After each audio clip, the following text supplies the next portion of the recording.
because I think it's the most important thing that I do. And almost no one in this industry does it.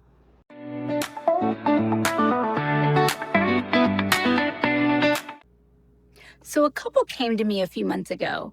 They had really high stress careers their entire lives. They said no HOA. That was the non-negotiable. Did not want to consider anything until they didn't, you know. And the moment she turned to me in the parking lot and she said, "We found it," that is exactly why I do the job the way I do.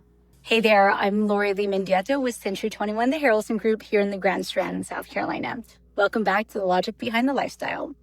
I want to pull back the curtain on my process, not the real estate part. That part happens before we ever look at a listing, because I think it's the most important thing that I do.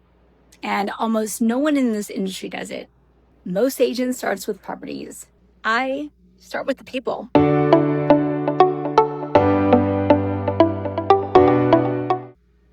When I get on a call with a new buyer, once we've built some rapport, once that conversation feels real, I ask a question that usually catches them really off guard.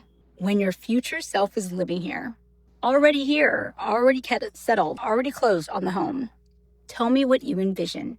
How do you spend your days? What does a regular Tuesday look like for you? And then tell me what you love about the home you currently live in now. Not square footage, not bathrooms. Those questions come later, and they matter, but they don't tell me what I actually need to know. What I need to know is how someone lives, what they reach for in the morning, whether they need quiet or energy around them, whether they want to feel tucked in or opened up, whether they've been lonely or even if they never use that word. Sometimes the most important thing the buyer tells me isn't what they say out loud. Sometimes the most important thing a buyer tells me is something they don't even say out loud.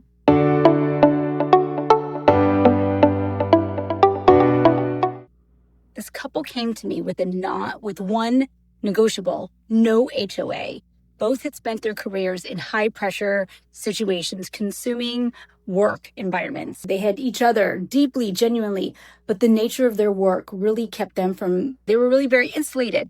Not very many close relationships around them, not much community outside of each other. They mentioned it just once, and in passing, and then they moved on. I noted it, like in my head, I just plugged it away. Their ask was clear. No HOA, no restrictions. They wanted freedom, space that felt like theirs. And I understood that. I respected it. And I also held on to that one other thing, the thing that they said once and they let go. We did a discovery trip. Okay, I showed them areas, got a feel for what resonated. They went home and we jumped on a Zoom call to debrief when they returned. I asked the future self question. They couldn't get there. They kept coming back to where they were now, the stress, the pace, the life they were living.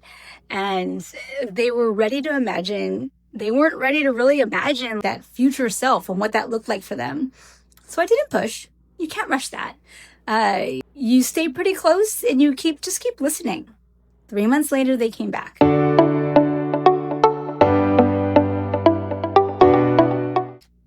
Now, on the second trip, I gave them space first. I let them, we did go for the first few hours, we did go look at the homes. I let them choose the homes. They set the direction, but nothing resonated. They were looking at the right features and feeling nothing, zero. Because the features weren't the problem. So I made a decision. I took a leap of faith and I said, I want to take you somewhere. They were really hesitant. It was an HOA community, about 150 homes. Exactly what they said they did not want. But I had been listening for 3 months and I knew something was missing, right? And they didn't know yet what that was. And we didn't even walk into a single home. We toured the amenities. We went to the pool area.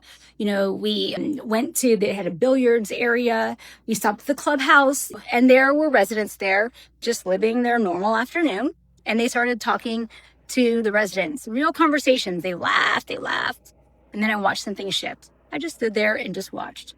Okay, so we went to another section of the clubhouse and they saw the social calendar, events, gatherings, activities, the whole infrastructure of connection built right into the place they'd be living.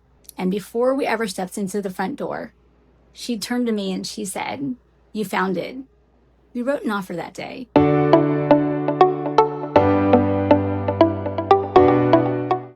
And here's what I want you to understand about that story. It's not about HOAs. It's really not about the community. It's about a problem they didn't even know that they had, right? They came to me thinking they had a real estate problem. Find the right home, the right location, the right price. And yes, all of that matters. We all want to be very respectful of all of that, right? And we handled all of that. But underneath the real estate problem was a human one. They had spent a lifetime building a career in building each other. And somewhere in that process, community had slipped away and they didn't have a word for what they were missing.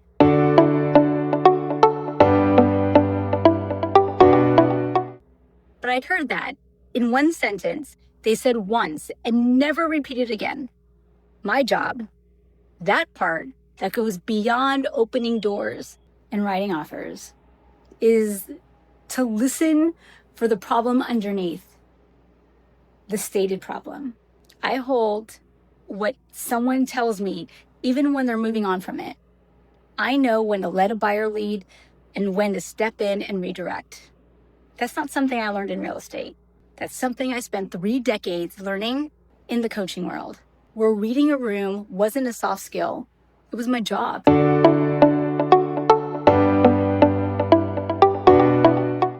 I advise, I never convince. I don't talk people into things, but I will absolutely take you somewhere where you didn't think you wanted to go. If I've been listening and I believe in what I'm doing, that's what happened that day. And that's what I mean when I say, I don't show you houses. I show you your future self.